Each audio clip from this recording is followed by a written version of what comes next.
guys, this is Raj Sahu. Welcome to my video, welcome to my show. Today's video is a very interesting video. The roots of this is in a conversation I had with my friend. He's from Texas. I haven't really met him, but been talking to him so much online, especially on the videos I post, because he's a very knowledgeable man and he understands Paul's deceptions and how the Paulians react. Paulians are loving, term for those who stoutly, robustly defend Paul at all costs. They don't want to listen to reason, logic, scripture, nothing. So during that conversation, something came up, and thank you, Texas Blue, for giving me that. Because of that, this video is coming into existence, and it's going to be a short video. Texas pointed out, Texas Blue, I call him Tex, let's call him Tex. Tex says that in his experience, when he tries to explain that innumerable verses which expose Paul, I put tons of videos, please check some of them, including 3 simple questions. I just did that video, 2 of them actually. Summarized version is just 5 minutes. What are these 3 questions which expose Paul? But I won't go into that. In response to that video, Tex pointed out that one of the things they rely on, the Paulians, is they will take you to 2 Peter 3:16, and that is the heart of this video. Okay? Because that's their defense. They have just few to defend themselves. One of them is this. Let's break this into pieces now, because there's something very evil hidden in this verse, and we'll try to capture that today. Okay, let me read out, guys, this verse, 2 Peter 3:16. Paul, this is Peter speaking. Paul writes the same way in all his letters, he's saying, speaking in them of these matters. His letters, now comes the real part. Peter says Paul's letters contain some things that are hard to understand. Let's stop here for a second. Peter is saying that Paul's letters contain some things which are hard to understand. Now, why I asked you to stop, think of this guy, this man, Peter. He has spent 3.5 years, more than 1,000 days with Jesus continually, eating food, breathing the same air he did, Jesus Christ, listening to him. He was very close to Christ. But even he is finding it hard to understand what Paul is writing. Okay? This is clear? No problem till now. And then he issues suddenly a stark warning. First he himself says, Peter, that some things are hard to understand. Then how do you and I understand, guys? We are not of Peter's, because we didn't have that exposure to Jesus. Everything is not recorded, but this man was with Jesus 24/7, 365 in a year, and then all the way 3.5 years. He knew a lot about Christ, but he's finding it hard to understand what Paul is writing. Some of the things, okay? Clear? And then he first he says this, and then he gives out a stern warning.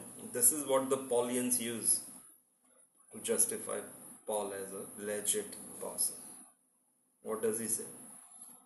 I will repeat this. Paul's letters contain some things which are hard to understand, which ignorant and unstable people like me here like to twist, which ignorant and unstable people distort or like to twist, as they do the scriptures, other scriptures, to their own destruction. Got it? Nothing wrong in it, right? In the first glance, nothing wrong in this. Think again, guys. I'm going to now repeat the whole thing. 2 Peter 3:16, Peter says, Paul writes the same in all his letters, speaking in them of these matters. His letters contain some things that are hard to understand, which ignorant and unstable people distort, as they do the other scriptures, to their own destruction.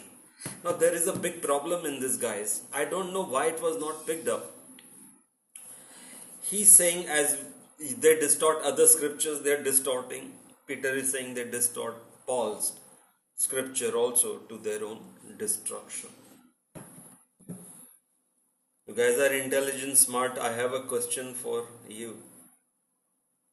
The New Testament and the Bible was included and canonized 300 years after Peter spoke or uttered these words. 300 years later, and some evil people were involved in that canonization, if I'm pronouncing that correctly, in that canonizing process, and one of them was Constantine. Check it out, 300 years after Peter departed, this all this scripture was canonized 300 years subsequent to Peter. How did Peter know Paul's words will be scripture or included in the canon? Nobody knew what will be. I bet there were so much information and stuff written on Jesus, the Messiah, Son of God. Peter must have written so many. I'm not going to speculate. My question is simple. How did Peter know 300 years later what will be included? He's already calling Paul's words scripture. He could have never, because he didn't know.